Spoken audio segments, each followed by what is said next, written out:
Es uno de los hallazgos arqueológicos más valiosos de todos los tiempos. La única tumba intacta de un faraón de Egipto, cuyos tesoros son comparables a los de Tutankamón. Este descubrimiento podría arrojar luz sobre uno de los periodos más oscuros de la historia de Egipto. Pero lo más probable es que nadie haya oído hablar de él. Hoy, sus utensilios y tesoros vuelven a ser estudiados. Y los restos del faraón examinados. Estoy tan emocionado que casi no puedo hablar. Febrero de 1940. Adolf Hitler ha lanzado su ataque relámpago sobre Europa. Los primeros coletazos salvajes de una guerra que pronto asfixiará al mundo.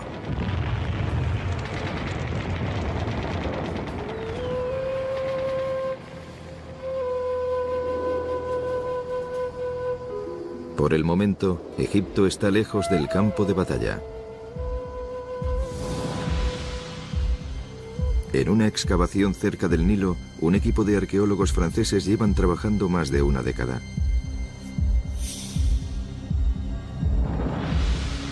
Ahora deben apresurarse para completar el trabajo antes de que la guerra llame a la puerta. El profesor Pierre Montet, jefe del equipo de arqueólogos, informa de un descubrimiento extraordinario. Ha descubierto un faraón del que muy poca gente ha oído hablar y de una era que muy pocos conocen. Lo que ha encontrado aquí hará que se reescriba la historia del antiguo Egipto. Pierre Montet ha estado buscando pistas que le ayuden a esclarecer uno de los periodos más oscuros de la historia de Egipto. En torno al año 1000 a.C., se abre un pasaje oscuro dentro de una historia que se extiende durante 3 milenios. La Gran Pirámide de Egipto fue erigida por el faraón Keops, durante lo que se conoce como Cuarta Dinastía. Los faraones más famosos, como Tutankamón o Ramsés el Grande, gobernaron más de 1000 años después, en la 18ª y 19ª dinastía. La última reina, Cleopatra, gobernó otros 1000 años más tarde.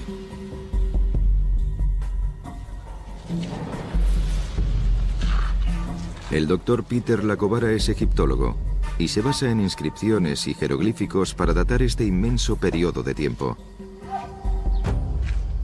Si lo pensamos detenidamente, en la historia de Egipto, Cleopatra está más cerca de nosotros que de la gente que construyó las pirámides. Se cree que Egipto fue gobernado por al menos 170 faraones. Pero de muchos de ellos apenas hay pruebas. Las tumbas de 70 faraones jamás han sido encontradas. Podrían estar en cualquier lugar de las antiguas zonas de enterramientos que se extienden junto al Nilo. En el Valle de los Reyes, en la antigua Tebas, junto al actual Luxor. En la antigua capital, Memphis, cerca de donde el Cairo se encuentra hoy en día. O quizá más al norte, en el delta, donde el Nilo se ramifica antes de llegar al mar. Para los egiptólogos, rellenar los huecos de esta línea temporal resulta aún más difícil, ya que hubo periodos en los que Egipto se sumió en el caos.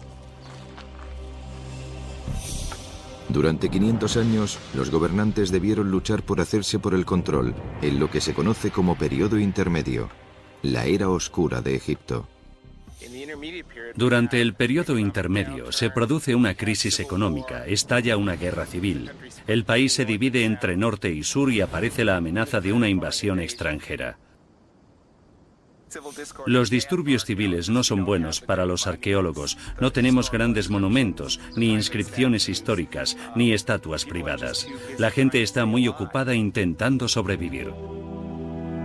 La falta de pruebas arqueológicas hace de esta una era cuya historia aún está por completar. Y aún así coincide en el tiempo con uno de los relatos más conocidos del mundo. Los expertos sitúan la batalla entre David y Goliat, descrita en el Antiguo Testamento, alrededor de esta época, en el 1020 a.C. La Biblia narra cómo un faraón de esta era invadió Tierra Santa en torno al 950 a.C. Sobre este muro vemos a Shoshank I, que también aparece en la Biblia como Shishak, y que saqueó el templo de Salomón y trajo el Arca de la Alianza de vuelta a Egipto. Son estas misteriosas historias que unen Egipto con Tierra Santa las que inspiran a Pierre Montet. Comenzó las excavaciones en 1928 en Tanis, en el delta del Nilo. Otros arqueólogos ya habían excavado aquí. Pero Montet creía que aún podía haber importantes hallazgos esperando ser descubiertos.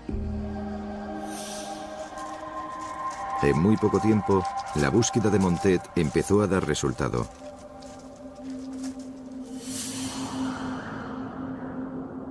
A lo largo de los años 30 desenterró los restos de un enorme templo, cuyas inscripciones indican que estaba dedicado al dios supremo de Egipto, Amón. Todo el complejo está protegido por un enorme muro de adobe, dentro del cual Montet pensaba que podía haber tumbas esperando ser descubiertas. En Hollywood incluso se llegó a imaginar que el arca perdida podía estar enterrada en Tanis. Y como Indiana Jones, Montet también tuvo que enfrentarse a la amenaza de los nazis.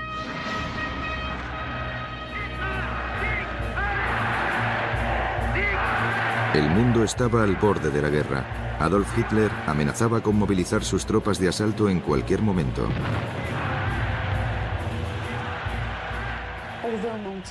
Aunque Montet había encontrado muchos bloques tallados, fragmentos de templos y otras cosas, aún no había desenterrado nada verdaderamente espectacular que arrojara luz sobre este mundo.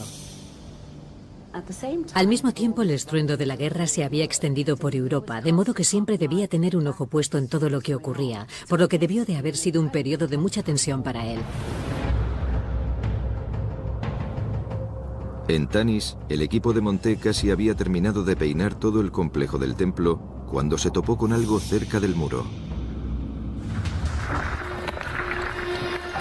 Rápidamente Montet descendió hacia la tumba.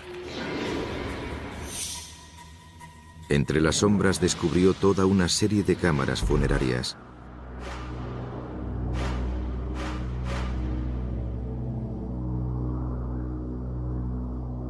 Pero sus peores temores se confirmaron rápidamente.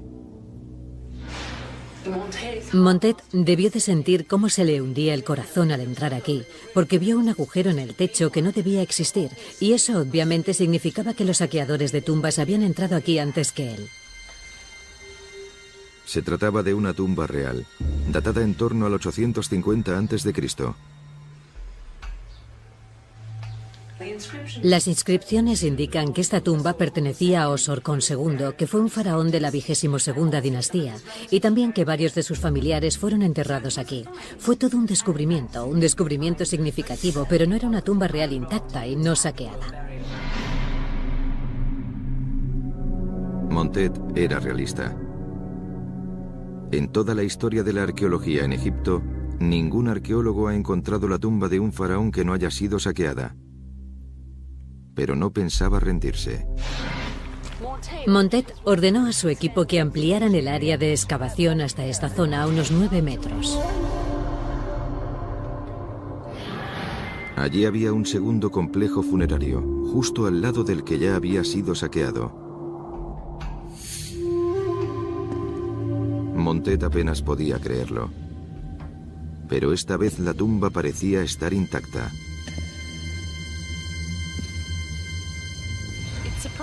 Es sorprendente que los saqueadores de tumbas que consiguieron saquear esta de aquí pasaran por alto la otra, que estaba a muy pocos metros. Quizá no se percataran de la gran cantidad de tumbas que había en los alrededores, pero eso sería muy extraño, porque los saqueadores de tumbas eran muy buenos a la hora de leer el paisaje y podían descubrir tumbas que a los arqueólogos les costaría mucho trabajo encontrar.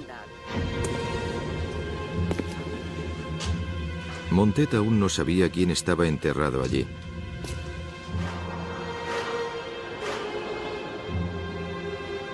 Pero en cuanto entró en la antecámara, la respuesta salió a la luz.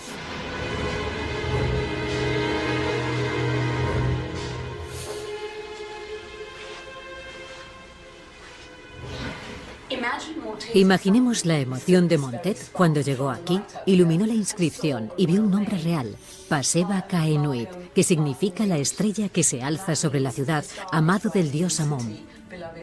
Y después vi otros muchos nombres reales, porque los faraones tenían infinidad de ellos. Aquí vemos, grandes son las manifestaciones de Ra, el elegido del dios Amón. De modo que tenemos una tumba que parecía estar intacta, y a este faraón se le conocería por su nombre griego, Susenes I. Para Montet, Susenes era una figura misteriosa. Uno más de una línea de faraones cuyo tiempo y cuyas vidas eran casi desconocidas. El periodo intermedio, cuando el poder estaba dividido, duró más de 500 años. Susenes reinó poco antes del principio de esta era de caos. Gobernó el norte de Egipto desde aquí, Tanis. Aunque el verdadero poder y la riqueza estaban más al sur, en la antigua capital, Tebas. Los gobernantes tebanos estaban bien documentados, gracias a los monumentos y tesoros que erigieron.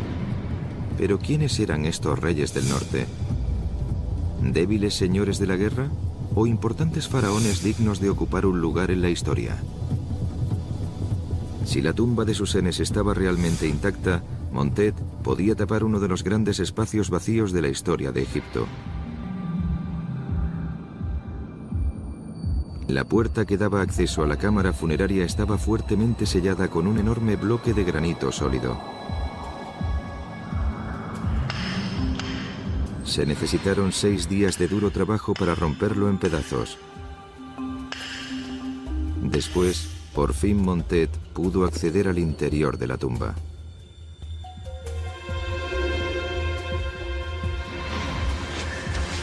Era todo lo que siempre había deseado.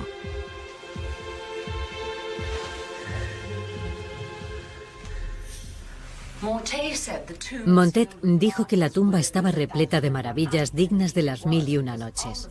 Y tenía razón, porque en el suelo de la tumba, justo aquí, había cientos de estatuillas. Había gemas, metales preciosos. Montet sabía que era la primera persona que tocaba estos tesoros desde que fueron colocados aquí hace 3000 años. Esta fotografía, tomada momentos después de que Montet entrara, muestra exactamente lo que vio. Aún no había rastro de ninguna momia o ataúd. Se encontraba, como era habitual en las tumbas de los faraones, dentro de un enorme sarcófago de piedra que ocupaba casi toda la cámara.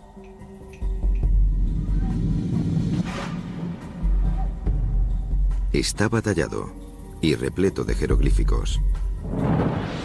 La enorme cubierta se conserva actualmente en el Museo Egipcio.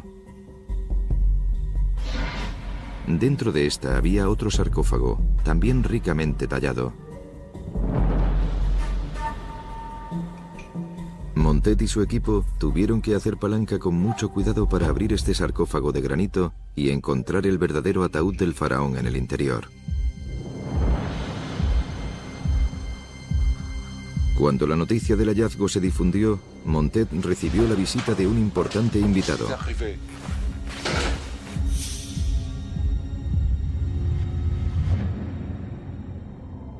El mismísimo rey de Egipto. El rey Farouk avalaba la expedición de Montet y se presentó en las excavaciones como un auténtico explorador. Montet accedió a mantener sellado el hallazgo más importante, el ataúd de Susenes, hasta que el rey llegara para presenciar tan increíble descubrimiento. El féretro mostraba la rúbrica del hombre que reinó sobre Egipto hace más de 3000 años.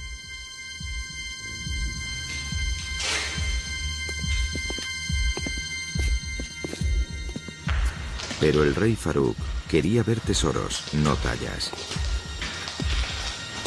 Se le había prometido que vería algo único, muy diferente a todo lo que había visto en otras excavaciones.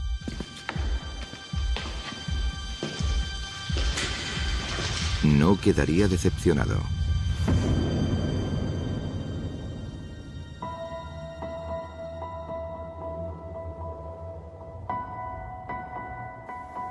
El sarcófago es una figura humana, tallada en plata, no en oro, como es costumbre. Diferente a todo lo que se ha encontrado antes o después. Aquí yace un líder poco conocido de la turbulenta edad oscura de Egipto. Pero esta tumba y sus riquezas parecen equipararlo con los faraones más poderosos. Lo que se esconde en el interior del sarcófago de plata confirmaba el enigma. La máscara mortuoria de Susenes era de oro macizo. No se trataba de un señor de la guerra o de un líder local, sino de alguien con mucha riqueza y poder. No solo había oro y plata en la tumba de Susenes, sino también grandes cantidades de lapislázuli. Mucho más que en la tumba de Tutankamón. Se trata de un material que debía ser importado desde Afganistán a casi 5.000 kilómetros. Era algo extremadamente caro y valioso. Todos los tesoros estaban marcados con el cartucho característico del faraón. La estrella, que representa a Susenes alzándose sobre la ciudad de Tanis. El valor no reside únicamente en la cantidad de metales preciosos, también en la calidad de las tallas.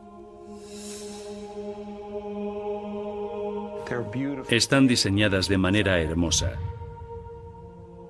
claramente pensadas para alguien que pudiera apreciar su valor estético.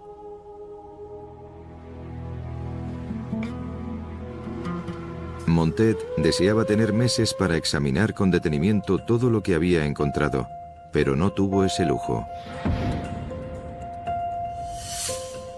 Había hecho el descubrimiento más importante de su vida, pero el momento no podía ser peor.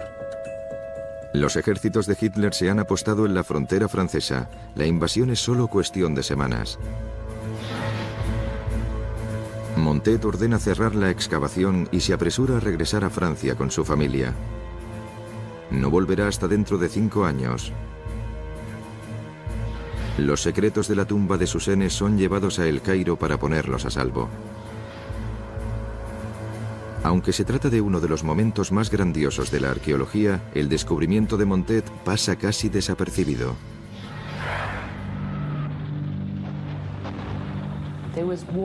La guerra se había extendido por toda Europa. ¿Quién iba a prestar atención a un descubrimiento arqueológico hecho en Egipto? Debido a esto, incluso a día de hoy no sabemos demasiado sobre el impresionante descubrimiento de Montet.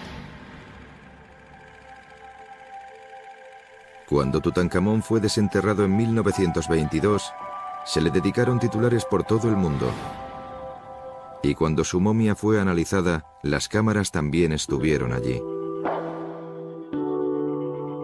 Fue todo un acontecimiento, dirigido por un profesor de anatomía de la Universidad de El Cairo, el profesor Douglas Derry. En 1940 el profesor Derry recibía a otro invitado. Un faraón desconocido llamado Susenes había sido encontrado en el norte, o al menos lo que quedaba de él. Estaba enterrado en el delta del Nilo, donde hay un ambiente muy húmedo, mientras que otras momias fueron enterradas en el Valle de los Reyes, que está en el desierto. Cualquier momia enterrada en el delta se descompone con rapidez debido a la humedad. Resulta muy difícil estudiar momias enterradas allí.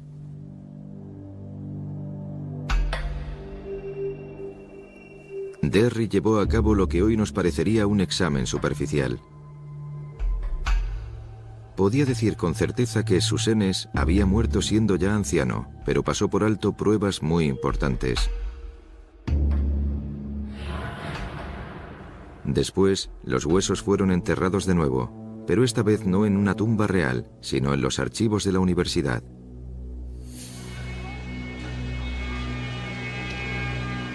Durante 70 años, los huesos de Susenes han permanecido ocultos y sin ser estudiados. Pero hoy el profesor Gabala, el sucesor de Derry como profesor de anatomía, se dispone a retomar el análisis. Estoy tan emocionado que casi no puedo hablar.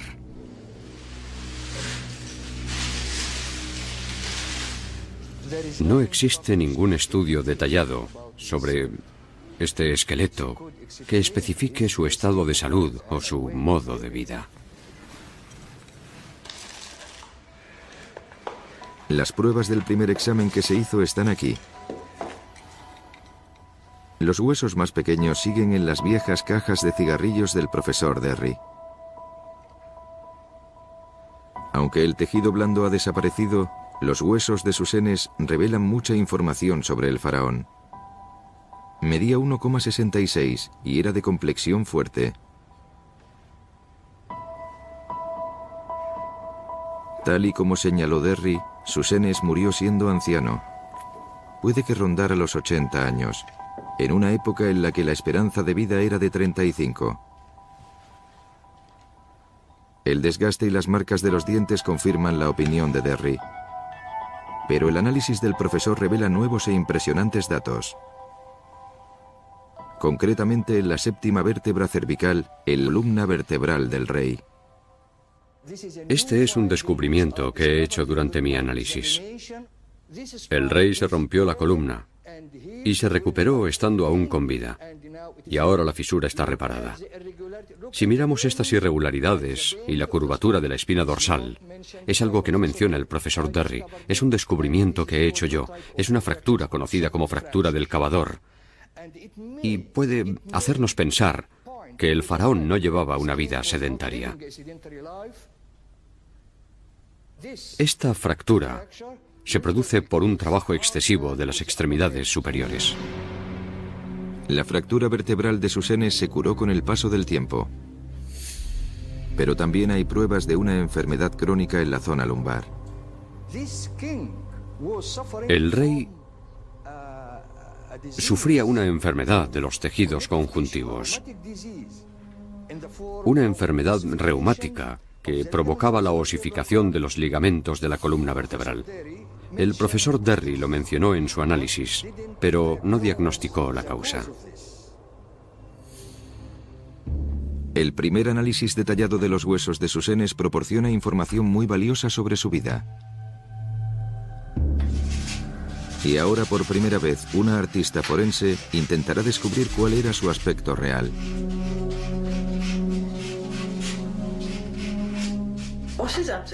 Una cosa que resulta fascinante si prestamos atención al cráneo es que el ojo derecho está un poco más arriba que el izquierdo. La cuenca ocular está más arriba, de modo que este pómulo empieza antes y termina antes que este otro. Esto tenía que reflejarse en el rostro. Melissa Drin es licenciada en Psicología e Identificación Facial y ha trabajado como reconstructora forense con el FBI. Muerto hace más de 3000 años, el faraón de plata está a punto de volver a la vida. Susenes. Aquí lo tenemos.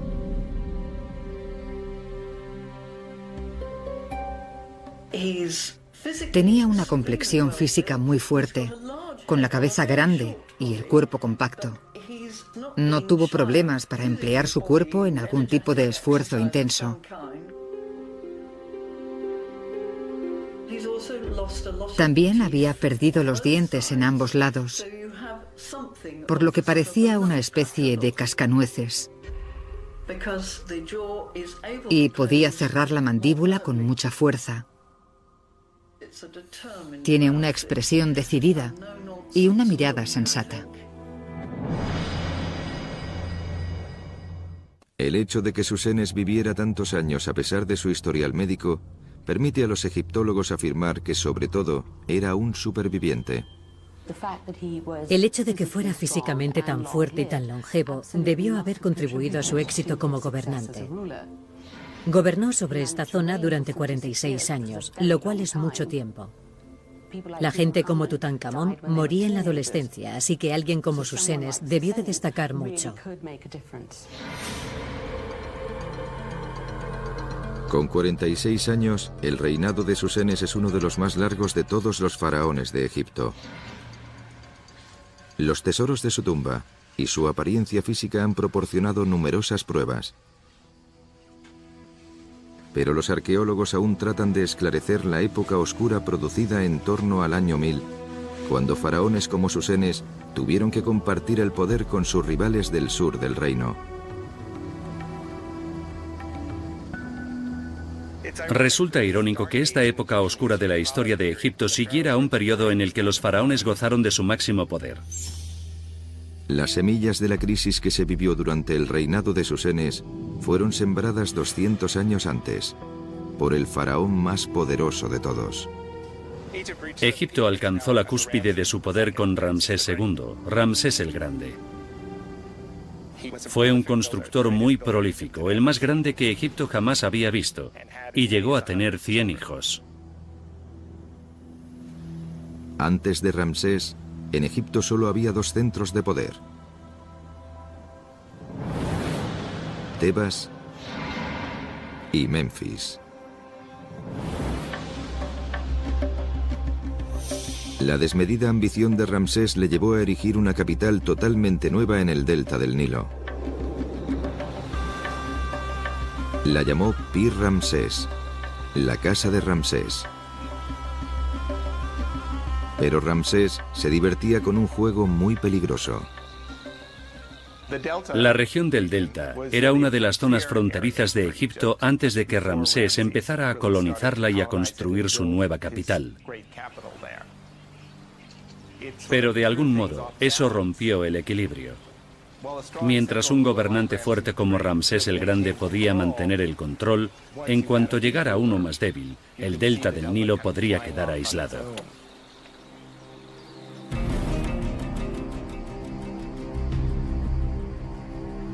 Los problemas comenzaron aquí, en Tebas. La única figura con suficiente poder como para desafiar al faraón era el sumo sacerdote de Egipto, quien estaba al cargo del gigantesco templo de Karnak.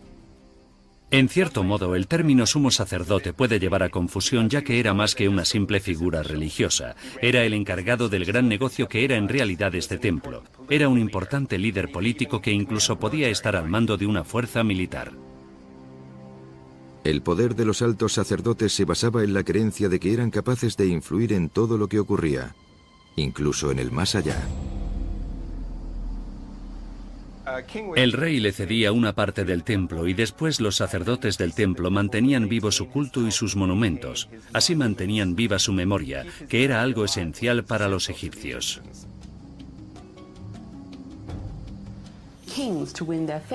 Los reyes que querían ganarse su favor les concedían derechos de pesca y de caza, o también para explotar las minas y comerciar en el Nilo. De modo que los sacerdotes amasaban grandes riquezas. Con el paso del tiempo fueron adquiriendo más y más riqueza, hasta que finalmente pensaron, ¿por qué no nos convertimos en reyes? El desafío de los sacerdotes alcanzó el grado de crisis poco antes de que Susenes llegara al poder. Aquí vemos cómo el sumo sacerdote es casi tan grande como el faraón. Vemos que los otros sacerdotes son más pequeños. Anteriormente en Egipto, todo el mundo era más pequeño que el faraón, para mostrar así su estatus. Pero aquí vemos cómo el sumo sacerdote ha ganado tanto poder que es casi tan grande como el faraón. 5 siglos de caos, un periodo intermedio en el que Egipto estuvo partido en 2. El sumo sacerdote se hizo con el control del sur, mientras que el faraón se exilió a la región fronteriza, al delta. La frontera se estableció en el Nilo, cerca de Memphis. ¿Cómo convirtió Susenes esta pequeña provincia del norte en un próspero reino digno de un rey? Los investigadores recurren a los tesoros de la tumba de Susenes en busca de respuestas. La prueba irrefutable aparece en este pequeño plato de plata de aspecto insignificante llamado patera. Los investigadores hallaron símbolos que les resultaban familiares, entre los que se incluían la estrella y el pájaro. Pero esta vez, el cartucho contenía más símbolos.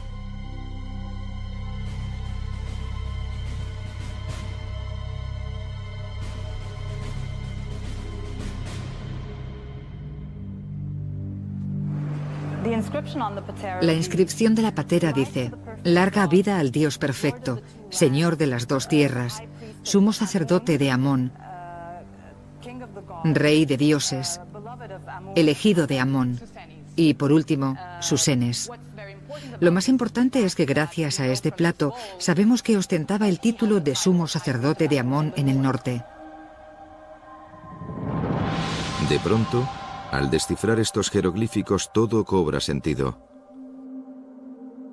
Susenes no solo era faraón, también era sumo sacerdote. El misterio del fabuloso tesoro escondido queda por fin resuelto. Tradicionalmente, el faraón obtenía su riqueza de los impuestos. Si eras granjero, que es lo que eran la mayoría de los habitantes de Egipto, tenías que entregar una parte de tu cosecha al tesoro del faraón. Tal y como hemos visto, el sumo sacerdote estaba adquiriendo más riqueza que el faraón.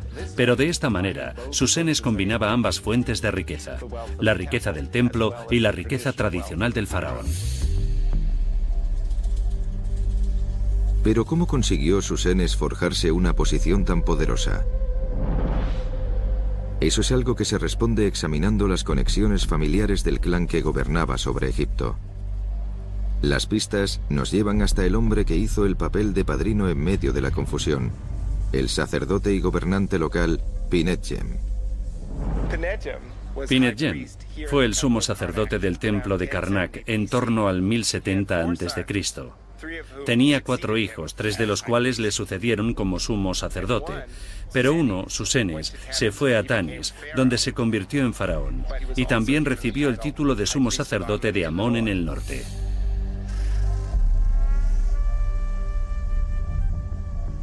Decidido a aprovechar sus poderosas conexiones familiares. Las pruebas indican que Susenes envió a su hija a Tebas para que se casara con su hermano, una vez que éste se hubo convertido en sumo sacerdote de Karnak. De este modo pudo fortalecer las relaciones entre el norte y el sur. Descubrimos que no se trató de una época de caos y de conflictos, sino de algo muy diferente. Aprovechando sus conexiones familiares y recurriendo a matrimonios y pactos políticos, Susenes ganó riqueza y poder. Pero una vez que lo tuvo, la pregunta es, ¿cómo lo ejerció?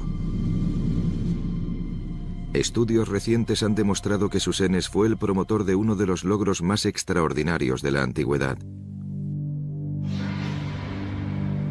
Trasladar una metrópolis piedra a piedra.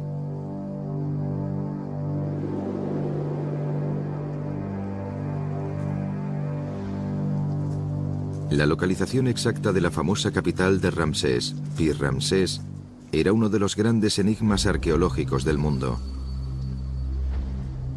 Una ciudad de 1/4 millón de habitantes, una de las más grandes del mundo antiguo, desaparecida entre las dunas. Ha sido el santo grial de la arqueología egipcia durante décadas, encontrar Pi-Ramsés. En los años 30, antes incluso de descubrir la tumba de Susenes, Pierre Montet encontró muchísimas reliquias antiguas en Tanis y en su mente comenzó a darle forma a una posibilidad increíble. ¿Habría encontrado el santo grial de la arqueología? Montet estaba totalmente convencido de que había encontrado la ciudad perdida de Pi-Ramsés, de modo que pensó que Tanis y Pi-Ramsés eran la misma ciudad. La razón por la que llegó a esa conclusión es porque encontró infinidad de bloques y estatuas tallados con el nombre de Ramsés II, como está aquí. Aquí podemos ver el cartucho con el nombre real de Ramsés II. De modo que todos estos cartuchos que estaban diseminados por todo el lugar le llevaron a pensar que esta era la ciudad de Pi-Ramsés.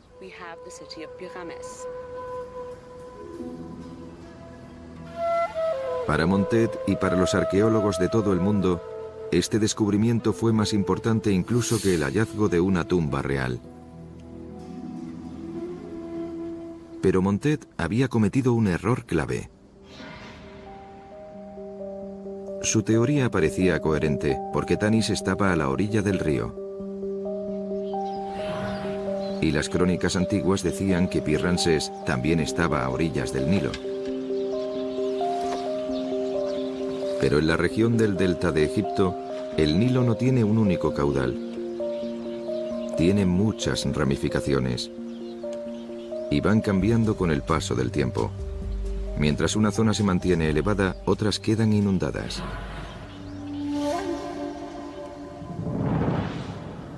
En la década de los 70, los arqueólogos empezaron a cuestionar los hallazgos de Montet.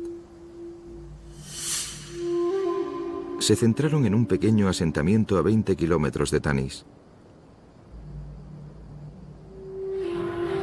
Las nuevas pruebas señalaban hacia una ramificación olvidada que Montet había descartado. Empezaron a excavar y encontraron gran cantidad de cerámica del periodo de Ramsés.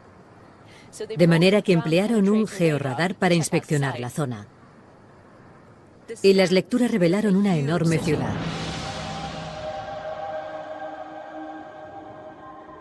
Los cimientos de la ciudad aparecieron en estas lecturas.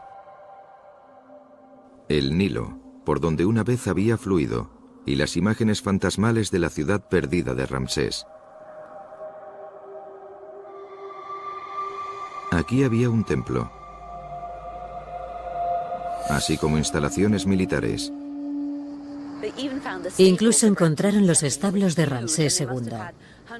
Eran enormes y debían de haber albergado cientos de caballos. De hecho, se usaban para practicar. Incluso hemos encontrado huellas de herraduras que dejaban los caballos al galopar. Era una ciudad muy grande y compleja que tenía todas las características de la capital de Ramsés. Hoy, ni siquiera los cimientos pueden verse sobre el nivel del suelo. Y los gigantescos edificios han desaparecido por completo. ¿Pero por qué? ¿Y dónde? Hoy día los arqueólogos saben que este afluente del Nilo se llenó de sedimentos y cambió de dirección. Pi-Ramsés quedó seca y aislada. La vida se volvió imposible. Las crónicas indican que ocurrió en la misma época en la que Susenes llegó al trono, 1047 a.C. De modo que decidió desmantelar todos los grandes monumentos y trasladarlos a Tanis. Puede que Susenes no sea famoso por erigir una gran capital, pero sí que rescató una. Imaginemos el enorme trabajo que debió de haber supuesto. Debió de haber sido como mover los grandes monumentos de Washington, la Casa Blanca, el Lincoln Memorial, y arrastrarlos a mitad de camino hacia Baltimore. Sin las lecturas del radar, puede que la gran hazaña de Susenes jamás hubiera salido a la luz. Montet había encontrado las grandes reliquias de la famosa ciudad de Ramsés, pero estaban en un lugar completamente diferente. Comparando los restos encontrados con las lecturas, los arqueólogos han comprobado que el templo de Pi-Ramsés fue construido siguiendo el mismo diseño que el que Montet encontró en Tanis. Aquí fue donde Susenes ostentó su doble cargo, como sumo sacerdote y como rey del norte. Se apoderó de la ciudad de Ramsés el Grande para demostrar que él también tenía poder y que sabía cómo ejercerlo. Existen pruebas de que Susenes tenía fuerza de trabajo, organización y una burocracia lo suficientemente buena como para trasladar una ciudad de un lugar a otro. También tenía el valor y el descaro necesarios para hacer que esta nueva ciudad cobrara vida. El poder y la riqueza de Susenes, unidos a su largo reinado, le permitieron tener el lujo de planificar la decisión más importante que un faraón debía tomar: cómo afrontar la vida eterna. La elección de los objetos que llevarse a la tumba era sumamente importante. Lo que los egiptólogos se preguntaron es por qué eligió plata para su sarcófago en lugar de oro.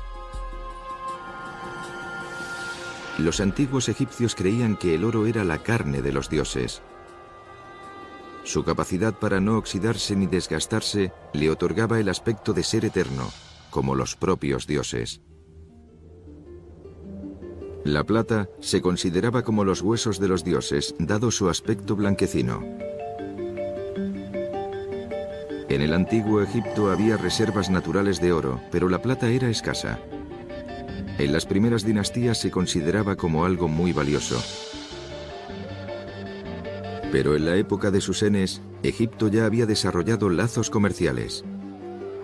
Los mercaderes extranjeros ofrecían aquello que una vez escaseó en Egipto, la plata. En el año 1000 a.C., su valor había bajado hasta alcanzar la mitad que el del oro. Resulta evidente que Susenes podía permitirse lo mejor. Algunos de sus tesoros son comparables a los de Tutankamón. John Privet, arqueólogo y orfebre, intenta responder a la cuestión de ¿por qué plata? Habría sido más barato, mucho más que el oro, pero el trabajo y la habilidad que requirió debieron ser considerables. La plata es un material mucho más duro, menos maleable que el oro. Hay que calentar la plata con mucha frecuencia para reblandecer la estructura cristalina y poder seguir trabajando con ella. Es un proceso repetitivo que requiere tiempo, trabajo y combustible. Requiere mucha más habilidad que el trabajo con oro. Puede que Susenes quisiera demostrar tanto su poder como su riqueza. El sarcófago fue fabricado con más de 90 kilogramos de plata pura. La sección principal está compuesta por unas láminas que en algunos puntos son tan finas y delicadas que fueron dañadas durante la extracción de la tumba. La parte de la cabeza es mucho más gruesa. Las marcas existentes en la nariz y en la boca indican que fue fundida en un molde y después tallada para darle forma.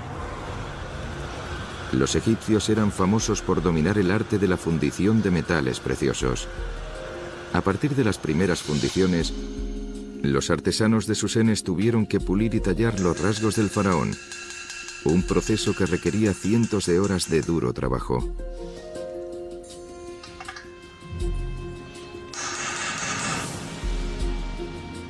Hoy, el sarcófago de plata es uno de los grandes tesoros del Museo Egipcio, un recordatorio permanente del impresionante hallazgo de Montet. Él moriría en 1966, creyendo que la ciudad que había descubierto era Pi-Ramsés. Pero su impresionante descubrimiento de la tumba de Susenes sigue siendo uno de los momentos clave de la arqueología.